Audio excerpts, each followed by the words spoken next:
Hello, this is Mike Conway with TechDow Designs and M. Conway Studio, and I'm going to take a moment here to show you how to edit an image using GIMP, which is the GNU Image Manipulation Program. This is a free application that is downloadable and in a sense very similar to Adobe Photoshop. So to start with, we're going to import an image to work on. So we're going to click on File, Open, and it's going to bring up a box which will display files within a particular folder. In this case here it's the desktop folder, but I could go one up from the desktop to this particular folder, which is actually in the root of TTD development, and I can go down, I can find desktop, I can click on desktop, and then I can scroll down and I can find the image, test image, and then I can open the test image. It'll ask me whether or not I want to rotate it, because in this case here it is horizontal and this particular image is a vertical image. So I'm going to click on rotate. You could keep it the same if you wanted to work sideways. If it's a horizontal image, I doubt that this box will pop up. And there's the image we're going to work on. Now down here, the bottom left, you can see that it allows you to view how large you want the image. I'm going to bump it up to 25%. See a little bit better what we have going on here. I think maybe what I'll do is see whether or not I can make it 20%. There we go. Oh, and by the way, when you open up the application for the first time, you should get this palette area, this staging area, and you should then get a palette of options either on the left or the right hand side of your screen. And in this case here, it opened it up as pixels. So we've got from 0 in this case here to almost 2,900 pixels wide, and from 0 down to 4,500 pixels high. This is a very big image.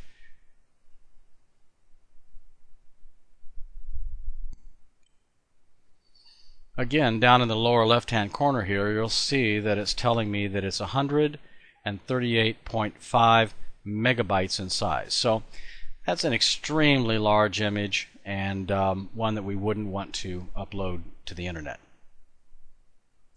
So the first thing we're going to do to this particular image is crop it so that we can then scale it or use the perspective tool to drag the corners, and then we'll work on any kind of contrast and color. So the first thing that I'm going to do is go up here to Tools and over to Transform Tools and go down to Crop. And I'm going to hold it right up here above this corner here and drag it down. And you can see that the area is around the image, and I've kind of tightened it up, but I want to get it a little bit closer. So what we'll do is we'll drag this down again and see whether or not I can move these down almost to the corners. You can see what I'm doing here. I'm moving it up, and on this side here I'm moving it over so that it is just as close as I can get to the far out corners. And then I'm going to hit Enter, and it's going to crop it down. Now, I don't want to show an image that is all out of skew here, and depending on the particular image, if it's a painting or a photograph, depends really on how much you could skew it. This case here, I'm not worried about it. I'm just wanting the audience to take a look at the image, and whether it's slightly out of skew or out of rack doesn't bother me. So I'm going to go back up here to the Tools. I'm going to hit Transform Tools again, and I'm going to go down to the Perspective tool. And What it's going to allow me to do is take each of these corners and drag them up slightly to where those dotted lines are. I can go over to this one and drag it up, go down to this corner here and drag it down, and then take this corner and drag it down and over. And so now we've pretty well got it into the confines, the border of the actual rectangle, even though it's slightly out of rack. In this case here, we're going to go over and click on Transform. I have a little bit of scaling here that takes place, and then there it is. So what we have here is the image that has been scaled and stretched to the corners. The dotted line shows where the original image is, and then what we see here is the image as it appears or would appear once it's saved. So in this case here, what we're going to do is go up to Image, and we are going to go down to Flatten Image. We're going to click on Flatten Image, and you'll notice now that we've trimmed it and we've gotten rid of any of the excess around it, and we're now working within this particular confines of this size. So the next thing we want to do is scale this image down to a size that we're going to use to upload to the internet. Let me just stop for a second and say that if you wanted to, you could save this particular image at this size and save it as you have stretched perspective if you ever wanted to go back and rework it again without having to go through those steps. So in this case here, we're going to go up to Image again, and we are going to go down to Scale Image.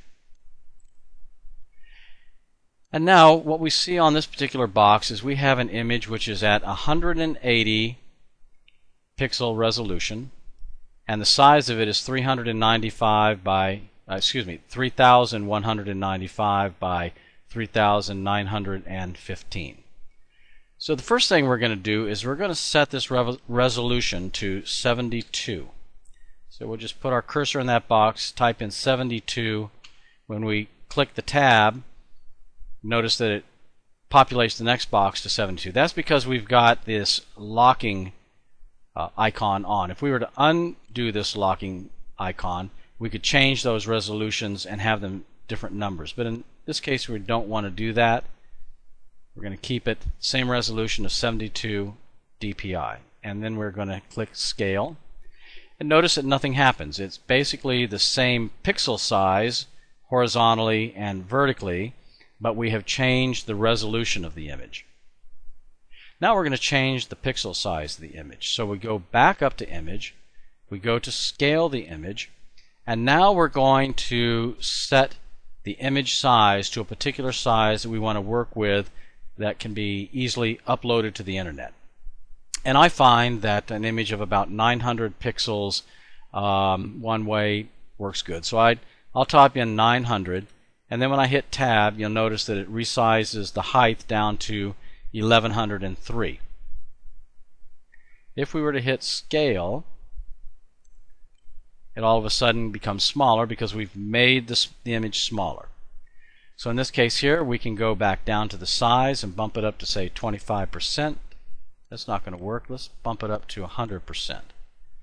Alright, so that's pretty good size. That's filling our whole area here. So maybe we'll drop this down to 90%. Alright. Now the next thing we would want to do with an image is to check the the contrast, the highlights, and the shadow areas, and then also make any adjustments to color if necessary. And I'm not going to get into the specifics of what is the right contrast or what is the right color hue saturation. I'll let you play around with that on your own. But what we'll do is first go up to Colors, and we're going to go down to, I'm going to show you two different areas here. One is called Curves, and the other is called Levels. With Curves, we get a little box like this that pops up, and The lower left-hand part of this line is your shadows, and the highlights are over in the upper right-hand side. And if you'll notice what's called a histogram, you will see that this particular image has a lot of dark areas. So we may want to start by taking the highlighted area and maybe lighten it up just a little bit. And as you can see, as I move this down, it gets darker. As I move it up, starting to get a little bit more highlight in that blouse area and amongst this area of the trees. Now, it got a little gray up in here, so maybe what I'll do is take this and drag it down, and that kind of got a little bit darker around her. So now we've got this dark area with a nice highlighted on the blouse, which is pretty much the way the painting is in this case. And we're going to then click OK. I like working with curves. That way I can see what I'm doing as I'm moving this line on the graph of the histogram. Now I'm going to hit a Control Z, and that's what's on a Windows computer will back me up one step. So I will undo this, and there's the original before we made the changes. And we're going to go into Images and excuse me, Colors, and we're going to go down to Levels this time. And Levels is basically showing us the histogram of the image. A lot of black dropping off and very little over in the highlights. So what we might do is move this over a little bit, get rid of some of the dark, some of the black. Sorry, it looks like it's increasing it. And then we're going to take the midtone and move it back. See if we can't come up with something there. And then move that black over a little bit. So we've got black and a good highlight. We didn't get quite the same highlight on her blouse as we did with the other. And it's a personal preference. I prefer using curves rather than the levels, but it's really up to you. So once we've done that, the next step will be to adjust any colors that are needed. So we click on Colors again, and we'll go down to Color Balance. And here's where you can actually adjust your cyan, magentas, and yellows to bring out the different hues that you might have in a painting. So in this case here, I'm going to increase the blue just a little bit because I had airbrushed the sky a blue, but I also wanted to bring out some of the green in the foliage. So I'm going to increase the green, but you notice that it changed the blue slightly to a greenish blue. So if we change that, move this down, it brings the blue out just a little bit more. Again, this is all personal preference. So once we're done, we'll click OK, and it's set those changes. The last area that you may want to touch up on is in the area of hue and saturation. And with hue and saturation, you're basically altering color, and in this case with the saturation, either adding or removing some colors. So if we were to slide this back and forth on the hue, you'll see that it's changing dramatically the type of color that we see. Here in the saturation, if you were wanting to turn this more into a black and white image, you'd slide the saturation over and you'll notice that we're losing color. Slide it over to the right, we're beginning to gain color. So in this case here, we're just going to keep both of them pretty much the way they originally were. So at this point, let's do a quick summary of what we've done here. We have opened the image, we have cropped the image, we have changed the perspective on it by dragging the corners and adjusting any rack issues that may be there.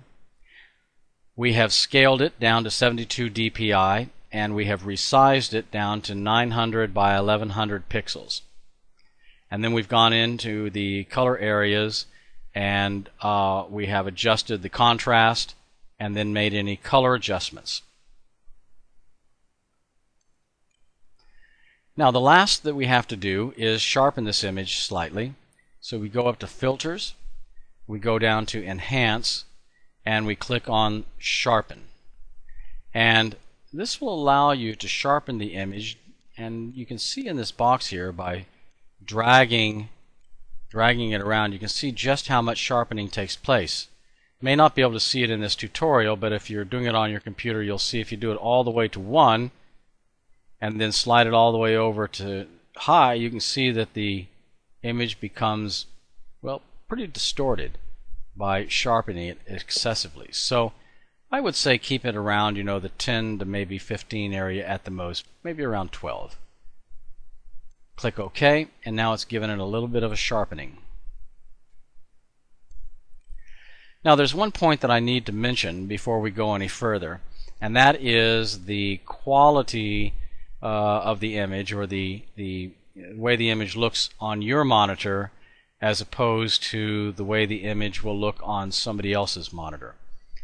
Every monitor is slightly different in terms of the warmth and the color settings and the contrast.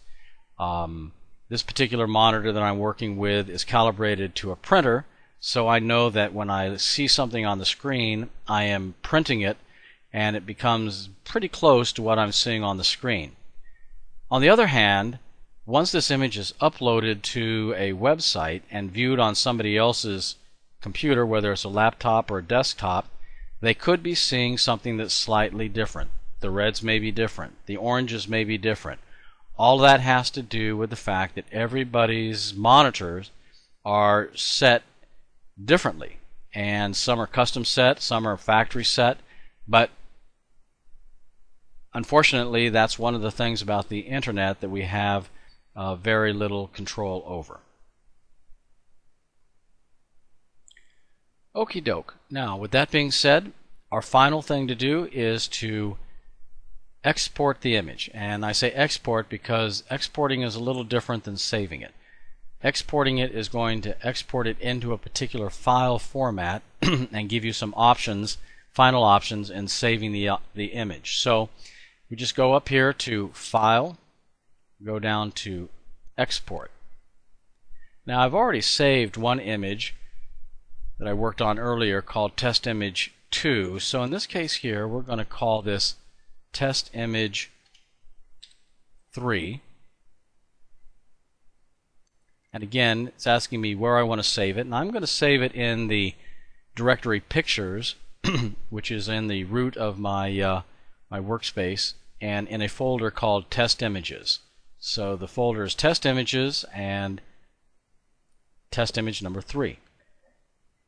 So we hit Export, and we get another box that pops up, and this one is going to ask us about the quality of the image.